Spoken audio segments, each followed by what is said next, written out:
II, and workers building a new theatre and arts centre on a bank of the River Usk in Newport unearthed the timbers of a ship. And it quickly became obvious that this ship was special. 500 years ago, it seemed, she'd been caught in a storm. She was about to be caught in another. She'd lain undisturbed for generations, almost perfectly preserved by the river mud. And the chances are she would have remained undiscovered but for a decision to drive foundation piles for the new theatre's orchestra pit into her grave. For a young archaeologist keeping a watching brief on the building work, it'll probably be the find of her career. There was an odd post just sticking up in the corner, slightly battered where the machine had clunked it. And one Saturday afternoon, we started cleaning up around that post and discovered another one adjacent to it. And then there was some planking running between them and more planking. And we realised that there was more than just an odd post. Of course, at that point, we had no idea of just the sort of scale of or date of the vessel. We really only, over the course of the next few weeks, began to sort of really appreciate the magnitude that we had, in fact, got this enormous vessel. And then when the dates came through, just how old she was, it really dawned on us just how important this find was. It's not known precisely what she looked like. At this stage, academics can only guess from contemporary images.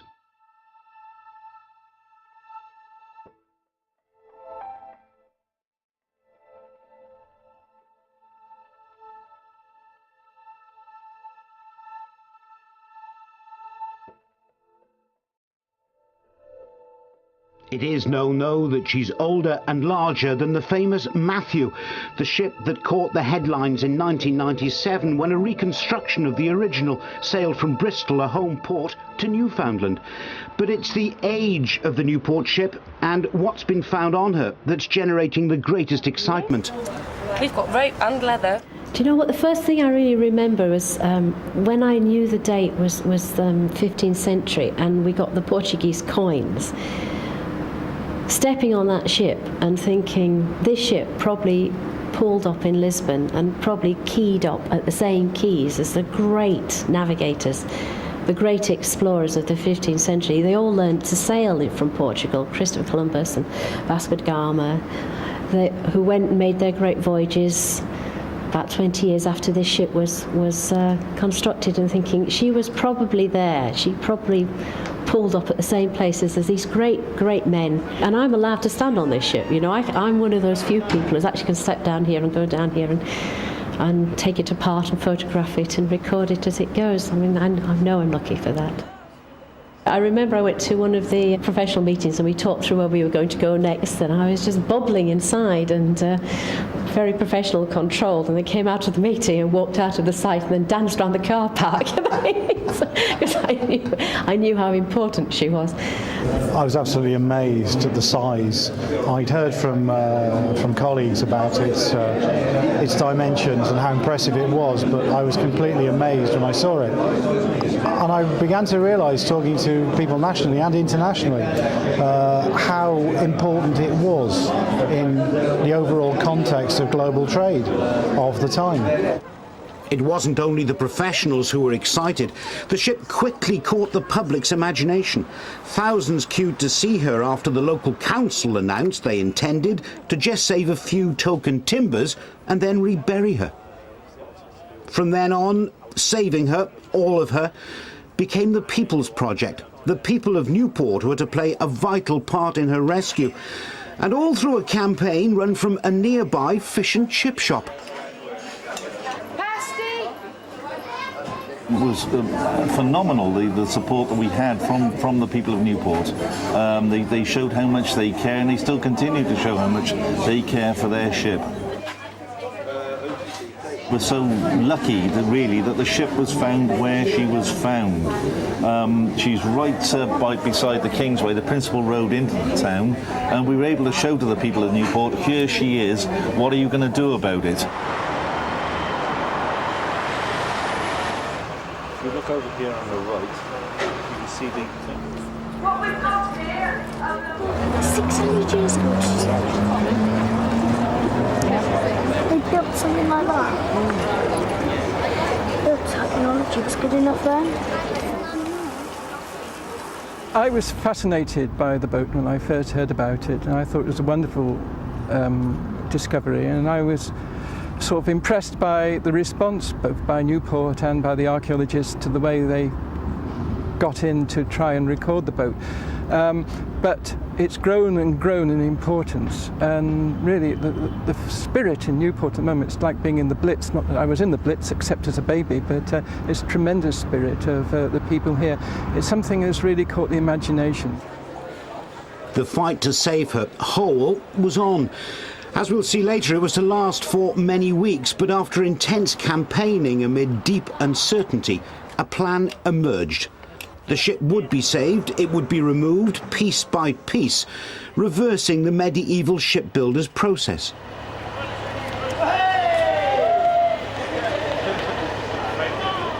Exposure to the air would cause the timbers to decay rapidly, so they must undergo a long preservation process before the ship is eventually reconstructed and put on public display.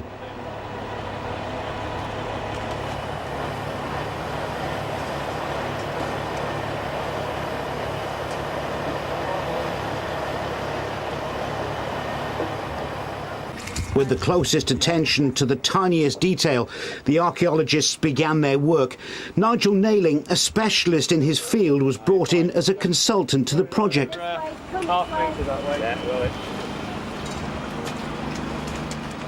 The ship's long-term care was in the hands of conservation expert Kate Hunter. Once that's gone, then we've got a huge number of framing timbers that become available for lifting. And we've got a long, hard graft to take those out. That's going to be the bulk of the work. That's where I'm going to have to lie down on frequent intervals or something. It's going to be tough work. It's also going to be frustrating. Some of these floor timbers are pretty massive. Each waterlogged timber, and there are more than 1,000 of them, was taken away for storage in huge tanks. There'll be detailed drawing and recording, and that'll take at least 3 years before the even longer process of conservation can begin.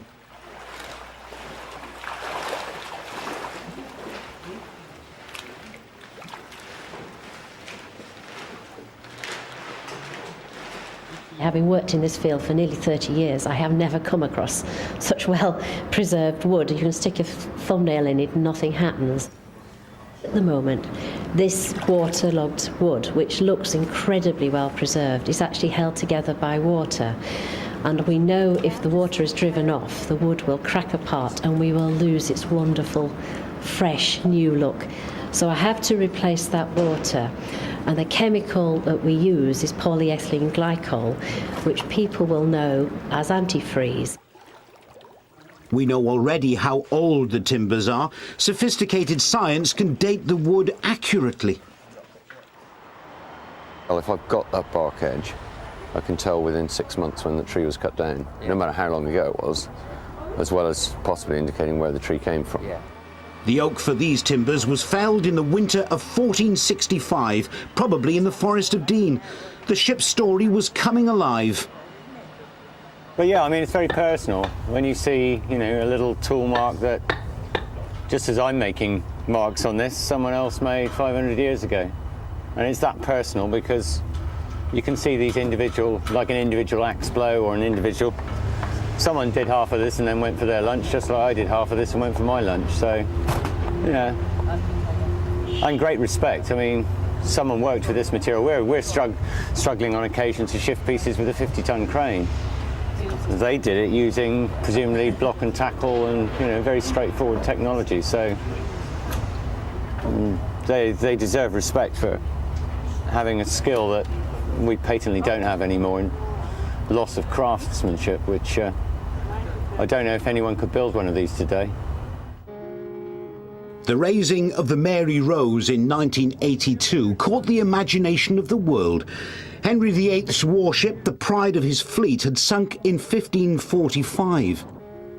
The operation to lift her was massive, stretching every technique and every resource. But the rewards were massive too. Archaeologists and historians revelled in the wealth of new information about the period. But Portsmouth's Mary Rose is a youngster compared to Newport's ship. She's at least 50 years older, clinker built, that's built of overlapping planks and constructed during the Wars of the Roses.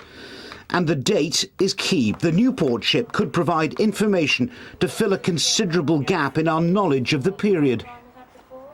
It's from a period when there's little known about big ships, and there's also great evidence for international trade. And so there must have been shipping capable of that.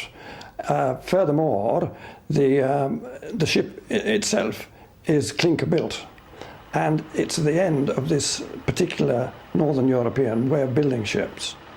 We know about the Viking ships, and the early ones were built in this clinker fashion, but we don't know how this was developed to the period of this ship comes from. So it would tell us a lot about shipbuilding and the change, which came very close soon after that to the skeleton-built ships which Columbus and all those other discoverers sailed to America and in the East. She's going to be a type ship for her period because she's really the only one. When this is published, she will be the example against which everything else is compared, so we've really got to do it as well as we can. We know some things already, of course, like why she ended up here, probably abandoned. Be carrying a very large square-shaped sail which would provide the propulsion. It also, though, provide lots of engineering problems for the people who build a vessel like this. They need a lot of sail to force a vessel of this size through the water, but at the same time that creates huge stresses on a single point within the boat. As far as we can tell, the cause of the demise of the vessel is because all of that attempt to try and contain huge forces of that large square sail failed. We don't know what happened to the mast. I mean, the mast could have broken for all we know, but before they had time either to furl the sail or cut all of the rigging away so that it's just flapping wildly. Sufficient force passed down that mast to cause an awful lot of breakage. So, a bit of a disaster. It must have been fairly terrifying if you were on board at the time. Must have been some horrid cracking noises coming from the very centre of the hull. Don't think I'd be particularly happy if I was on board when it happened.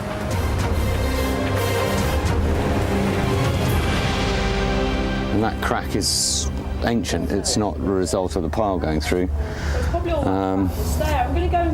And that's probably part of the major failure when the stringer on the other side, the other structural elements failed. That would have been the beginning of it. Once the mast step cracks and starts to play, then all those forces start running through the rest of the ship. So that little crack is a very important piece of information in understanding why she's here, I think. They've done running repairs at sea and then brought her in, probably rather gingerly, with the hope either of getting her repaired or, if not possible, then getting her broken up. And it may be that some of the removal of timber that we see initially after she's brought in was designed to try and examine the extent of damage to the structure with a view to assessing whether it would be repairable or not. In excavating it, that they found that the keel on the ship is new. And it has been said if the keel could possibly have come from Portugal. Can you imagine those ancient mariners, because they know the rest of the ship is from South Wales, those ancient mariners on their trip down to Portugal, they hit trouble. What they do, they get her beached in Portugal, they roll her on the side, they put a new keel on, they think, God, how do we get home to Wales? So they managed to get her home, but the mast step breaks as they found on her. She limps into Newport, and God bless her, think about it. She got the boys home probably. Conjectural story, of course, but what a story of heroism. Those Welshmen fighting to get back, and then 500 years, she's still there to tell us that story. Coins found amongst the timbers confirm those links with Portugal, and in the 15th century, Portugal was long-distance trading.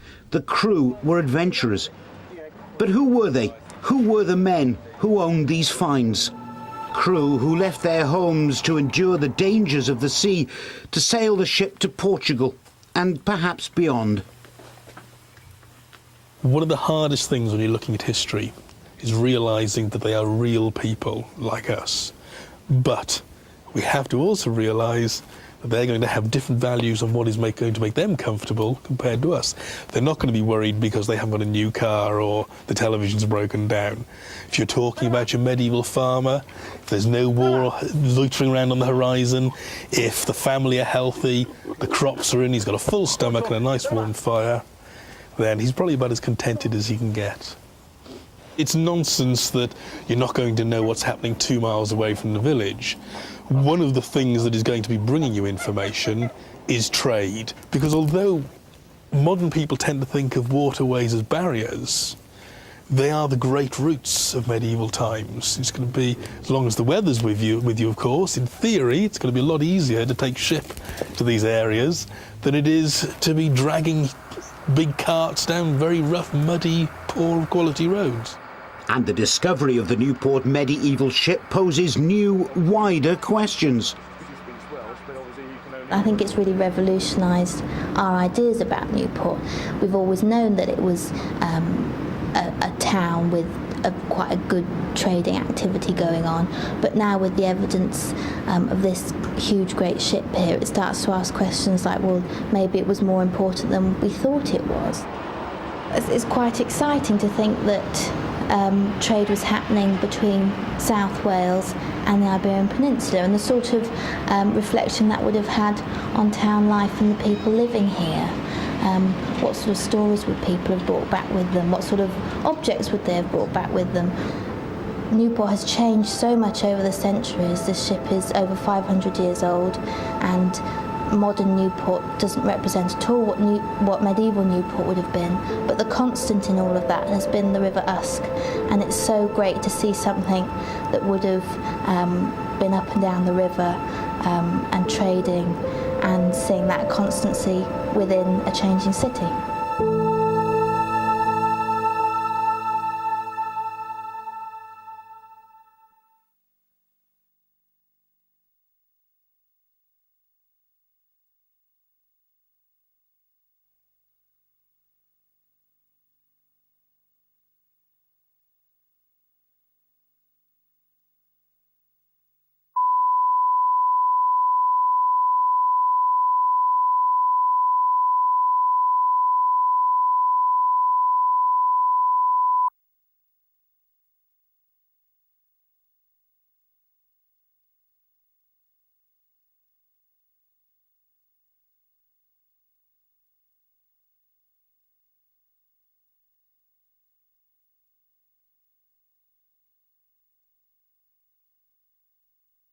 Interest was reaching new heights by August. The discovery of Newport's medieval ship proved beyond doubt that even in the 15th century, Newport was a busy and bustling and vibrant community. 500 years on, in the year the town became a city, the community proved it's still busy and bustling and vibrant. The local council were embarrassed by the find. They faced a huge bill. Penalty payments for the builders of the theatre who'd suspended work, and the cost of rescuing the ship, the whole ship, was beyond them.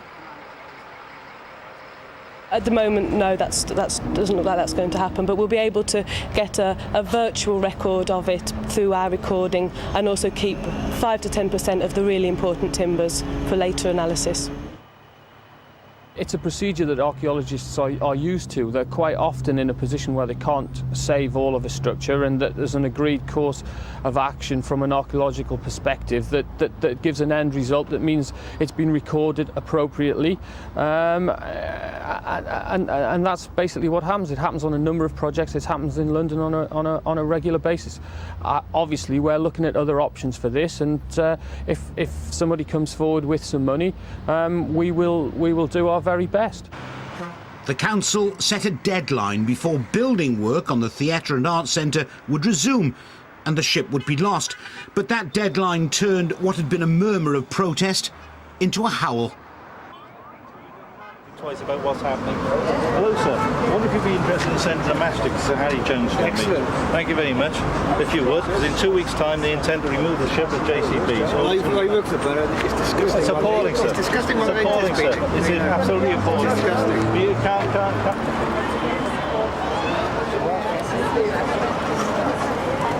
It's a nice surprise, I think.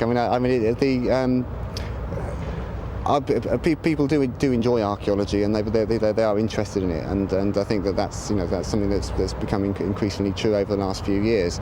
But having said that, it is quite astonishing to have quite the level of public support that's been demonstrated here. It is quite surprising in that sense. It really shook me when I saw the television pictures of this and people queuing up, 4 or 6 deep, and it was going on for hours and hours.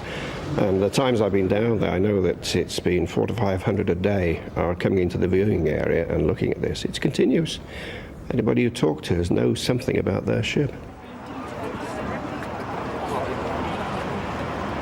It's been terrific. We've had 2 open days so far, and the crowds have been quite large. So we opened all day today, hoping that people would be able to come along and it'd be more spread out. But in fact, we've had queues here since before 9 o'clock. We opened at 10. So the interest has been phenomenal, but people have been coming through, and they haven't had to wait too long, thankfully. So they're enjoying themselves.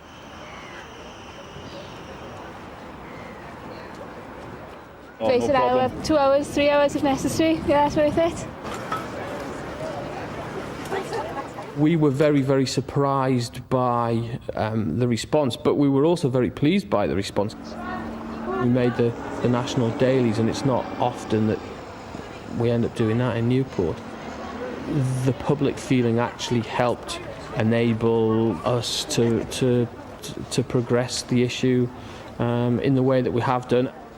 I thank you all for being very patient, and thank you for coming, because it's only at opportunities like this that we realise that you value the work we do, and it's very heartening for us. Thank you very much indeed.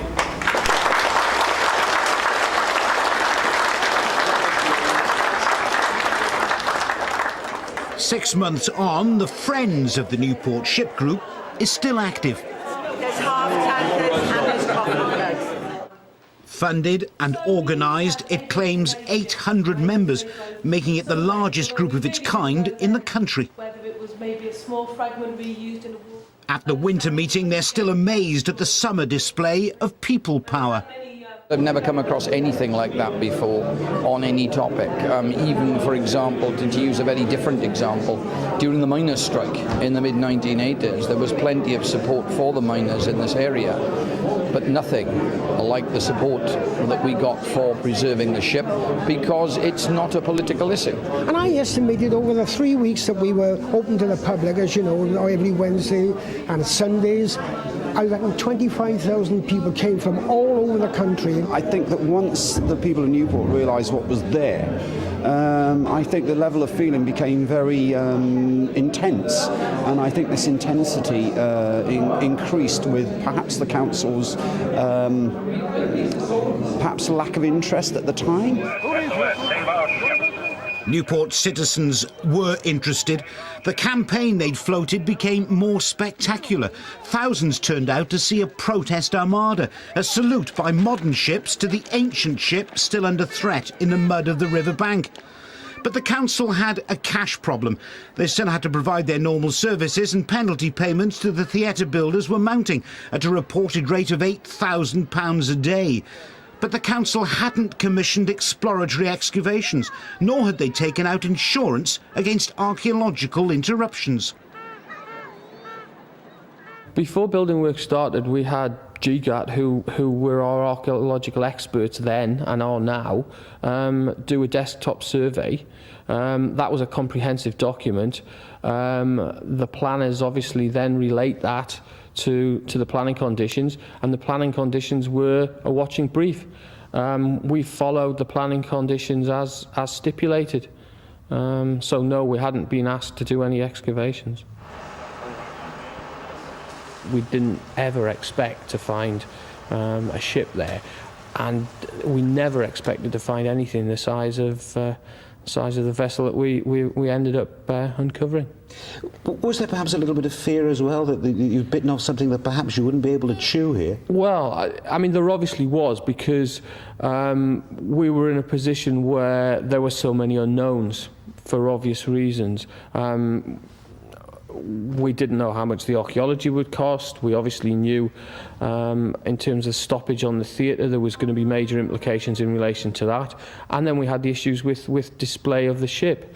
So we were very apprehensive early on what the potential cost to the council and the local charge payers in Newport was actually going to be. So yeah, we were aware of that very early on. The council was so apprehensive, in fact, that they failed to turn up at a public meeting, though hundreds of other people did. If it's a Wales treasure, well, it's up to the Assembly to treat it as such and come up with the goods. If it's a national treasure, it's up to the Department of Culture to see it as such. Someone said that it was there are European colleagues of the gentleman who spoke who'd give their eye teeth. We don't want their eye teeth, but we'd like lots of their euros to set it up. Can I just ask you what you think should happen with the boat? Well, I certainly think straight away the council should extend the period for the investigation into it, and I would expect them to take a lead in terms of setting up some kind of group or committee to look at how it might be preserved. The idea that it can't be preserved is not acceptable to the people of this town. I think they should save it. They shouldn't continue digging. They're going to ruin it in a week or so. So I think they should bring it up and survey it for the nation. Time is the important element here. We're all very concerned that people would talk a lot about where shall we put it, etc., etc. But what we need is to play for time to delay the removal of the team from the site. In the face of growing protest, the council retreated. Come along, walk with us over to Civic Centre and deliver over 6,000 signature petition. Come along, join us please this morning, save our ship. Even the mayor felt unable to meet campaigners. As a protest march approached the council's headquarters, the mayor left in a hurry.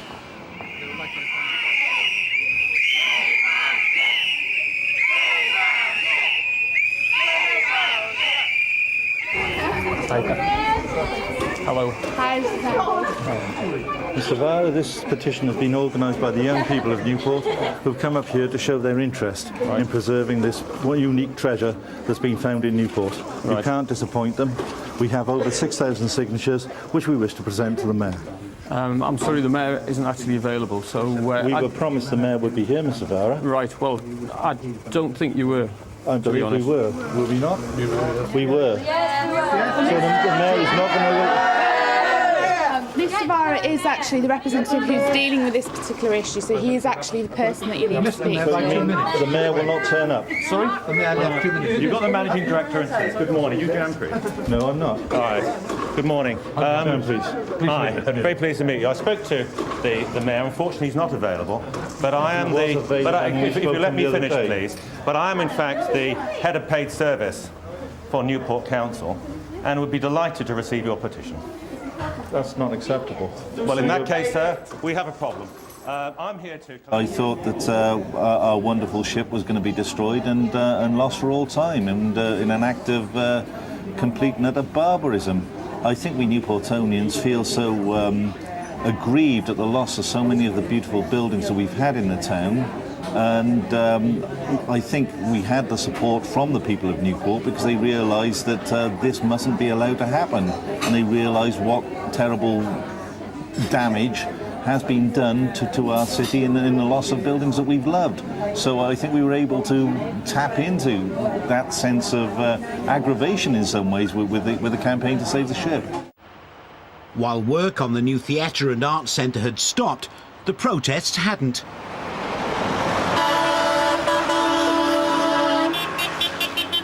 As many people as you want. Okay. Thanks so much.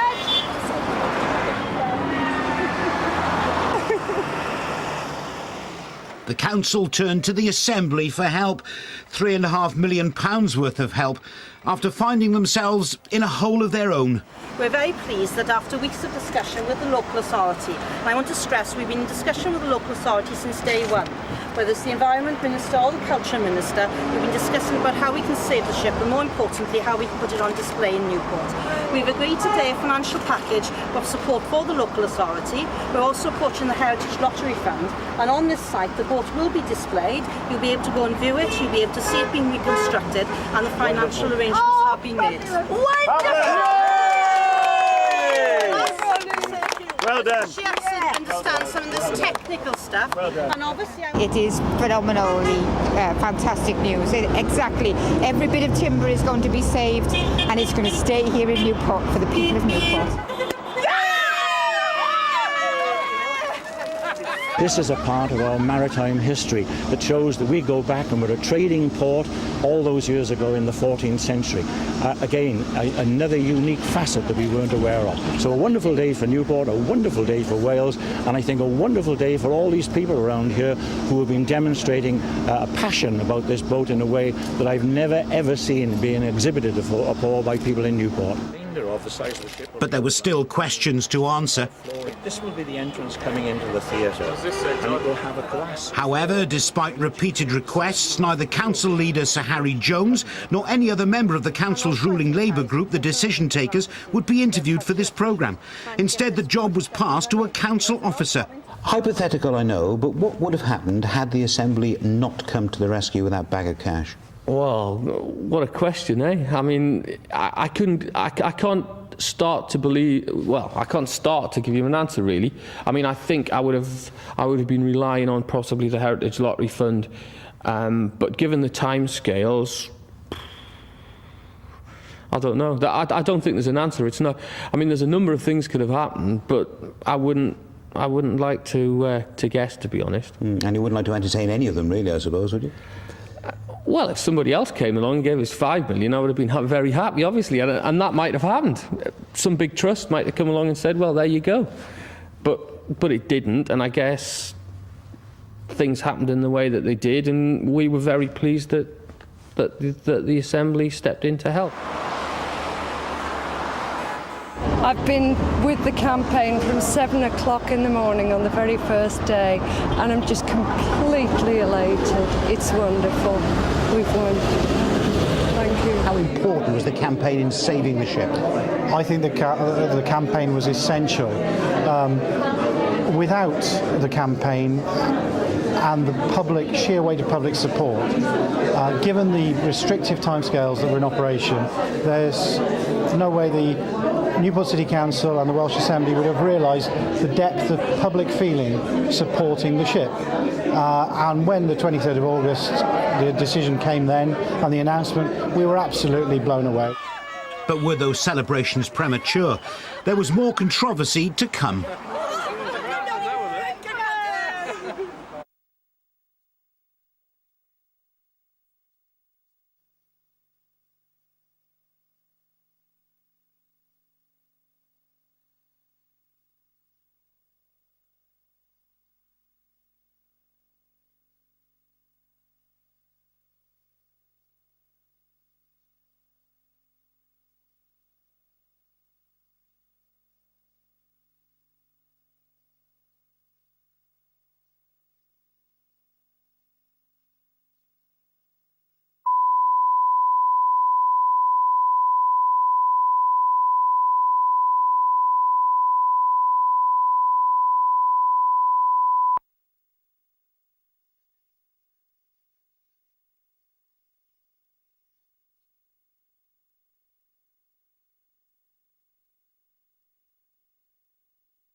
Hoist up.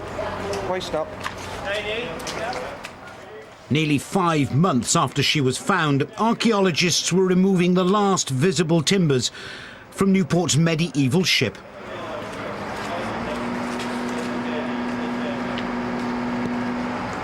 No, leave it. Just leave it. Let it come to you. Leave it. For consultant Nigel Nailing and project leader Kate Howells, the immediate job was done.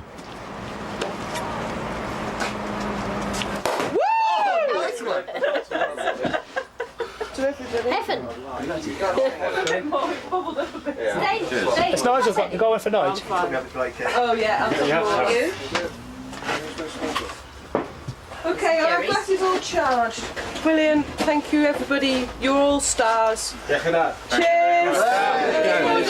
It's a wonderful day today. I had a tremendous lump in the throat watching those last timbers come out, and you look down there and see what was there for 500 years now, she's now out in one piece. It's absolutely marvellous. When we remember those times that we didn't think we'd save the ship at all, but we'd like to say God bless GCAT, God bless the Conservation Department of Newport. It's wonderful we've got the decision that we wanted. It's wonderful that this fantastic jewel will be saved for the future of Newport. God bless one and all. We love you all. You're great people. Oh, thank you. One of you. I'm going to kiss all the girls. Kiss all the girls. Come on. Kiss them. Thank you to the friends. Absolutely. Thank you to the friends. Despite the celebrations, the archaeologists knew there was still a fight to be fought. If they exist, the bow and the stern of the ship are lying outside the metal shuttering of the excavation pit. The ends are vital in defining the shape and structure of the vessel, and they in turn determine what she could do at sea, speeds and whether she was ocean-going, whether she was just estuary and river and the like. So it would be vital to get those ends, if at all humanly possible, the ends of the Newport ship should be excavated, because that will help tremendously in defining the ship, and from that we can be more certain about her capabilities in seagoing. We're going to do a mechanical excavation once the orchestra pit is constructed of both the area where the stern may be and where the bow may be, but we're not actually expecting to find a lot at all. Oh no, I'm sure they're there. When you see the shuttering, the way it's come through various parts of the timber, it's just cut through what was there. So I'm quite happy myself that there is a stem and a stern post out there. On the port side, this vessel is lying over to one side, and the side which is lying over, in fact, is the one that we have most length about, right up to where some of the deck beams were. The other side, where she's leant over, has been cut off just above what we call the floors.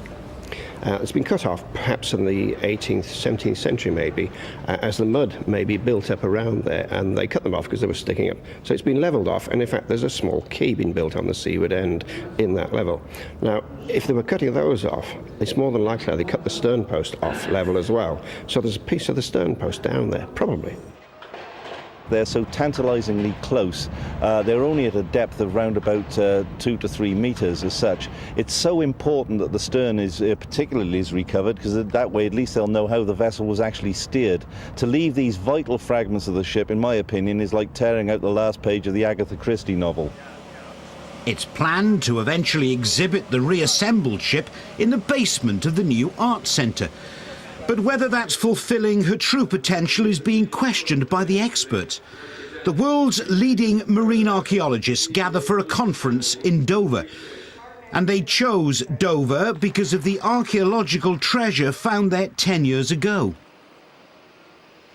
Under amazingly similar circumstances to those in Newport, workmen in Dover in 1992 unearthed a boat from the Bronze Age. It's 3,500 years old. We were descended on by the world's press, but also the most inspiring thing really were the hundreds of Dover people that stood round at the top of the hole. This was a 25-foot deep hole. They could see nothing, but they stood there for hours and hours and hours and waiting very patiently. And in the end, we actually set up a CCTV camera so they could see what was going on. When the first pieces of boat were actually lifted out of the hole, we were very worried. We thought they were going to see the Mary Rose, whereas in fact what they were going to see was a bit of wood wrapped in polythene. But they cheered it nonetheless, and that was very heartening. And when we were working there late at night, because we used to work there till 9 o'clock at night, and this was in September and October, and it was raining, we used to have people coming around offering us bottles of rum, which of course we accepted very gratefully, and it was extremely touching, and people were really excited by it, wanted to know what was going on. and really enjoyed the whole process. Dover's boat is now the centrepiece of a dedicated museum exhibition.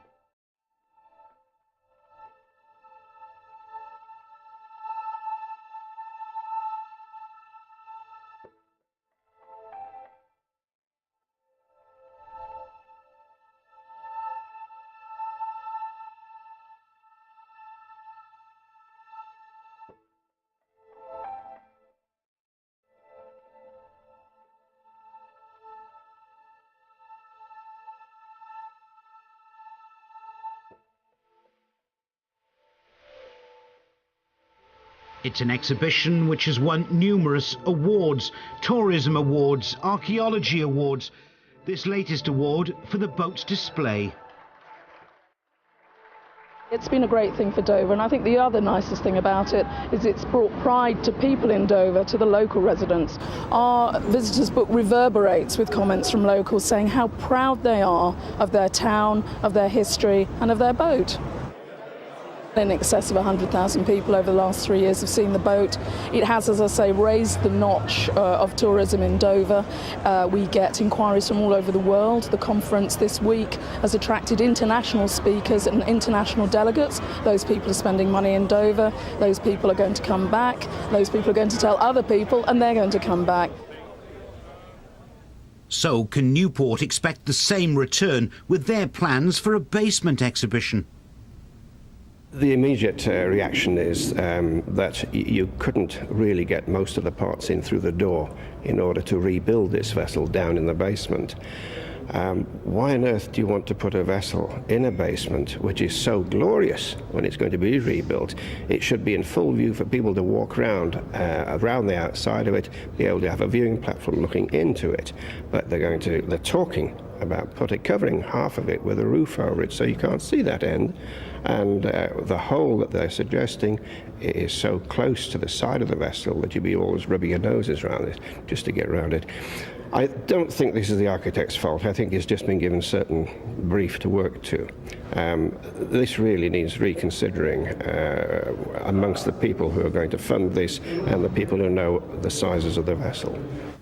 Ian, I'm putting these points to you because they're points that have been put to me by fairly eminent marine archaeologists, several of whom have said that the plans are wholly inadequate, in that the ship can't be reconstructed in the basement, and if it's reconstructed elsewhere, you won't be able to get it in. Well, I don't think we can comment on that, because, I mean, we've got advice from other people that says... I think you can speculate till the cows come home. Well, yeah. When you take an expert advice, how do you be building a basement? But... Again, they're saying that this was a fine plan in the interim. It seemed to be the answer, but on closer examination, it's just too small. Well, again, it's pure speculation, to be honest. I mean, it's not the sort of thing that we want to get into.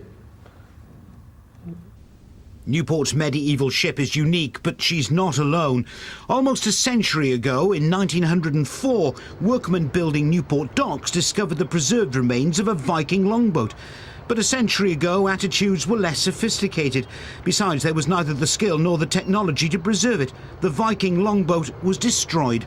And in more recent times, there have been other rare and dramatic finds in the immediate area.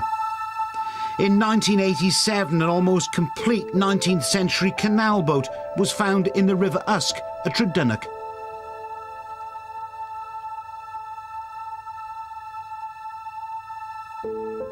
Three years later, in the shadow of Caldecott Castle, archaeologists unearthed a Bronze Age boat similar to the one found in Dover.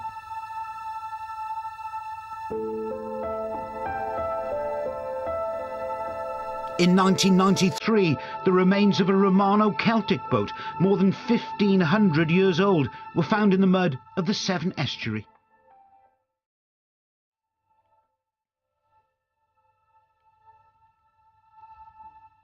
Then, in the same area, the following year, a 13th century boat, another remarkable discovery.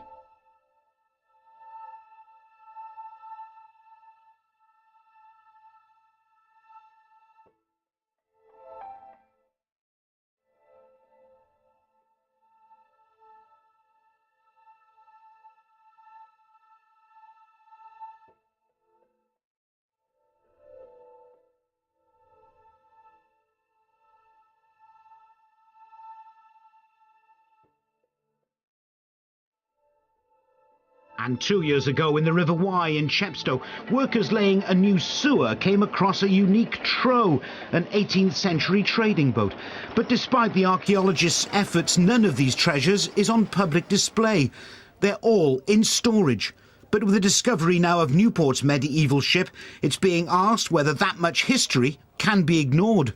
I think all those boats could be brought together in what would be a fleet of boats stretching over those 4,000 years. And it might seem, if the people who make decisions, particularly financial, could be brought to see this, that they would have a tremendous exhibit, unique, not just in Wales, but unique in the world, I think. It would be. You don't need to be a specialist to be attracted by ships. They're pouring in now just to see what is really a very dirty hole in the ground.